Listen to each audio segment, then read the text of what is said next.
நமஸ்தே. இன்னைக்கு நம்ம சிந்திக்க இருப்பது ஒரு முக்கியமான தலைப்பு தாங்க. அதாவது மக்களாட்சி பாரதத்தில் துவக்கப்பட்டது எப்போது, எப்படி? இந்த பரதம் அல்லது பாரதம் நம் தாய் திருநாட்டிற்கு இப்படி பெயர் வர ஒரு 2 காரணங்களை நம்ம சொல்லுவாங்க. ஒன்று ராமனுடைய தம்பி பரதன் இதை ஆண்டதால் பாரதம் என்ன பெயர் பெற்றது அப்படின்னு சொல்லுவாங்க. அடுத்த காரணம் துஷ்யந்தன் அண்ட் சகுந்தலை, இவர்களுக்கு ஒரு பிள்ளை உண்டு. அவர்தான் அந்த நாட்டை ஆட்சி செய்கிறார். அவர் ஆட்சி செய்யும் பொழுது அவர் திருமணம் முடித்து அவருக்கு ஒரு 6-7 குழந்தைகள், ஆண் பிள்ளைகள் பிறக்கிறார்கள். அனைவருமே நன்கு வளர்கிறார்கள், சிறப்பாக இருக்கிறார்கள், எல்லாம் ஓகே. ஆனால் இந்த ராஜ்யத்தை அந்த குழந்தைக்கு, அந்த ராஜாவிற்கு பிறகு எடுத்து ஆளக்கூடிய தகுதியில் அவர்கள் சற்று குறைந்திருந்தார்கள். அந்த அத்தனை வாரிசுகளுமே, அத்தனை ஆண் பிள்ளைகளுமே.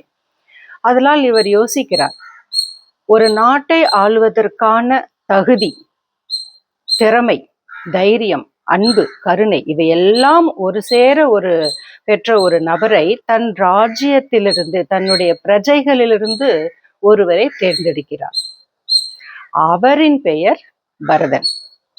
இவர் நினைத்தது போலவே அந்த பரதனும் மிக சிறப்பாக நம் நாட்டை ஆட்சி புரிகிறார்.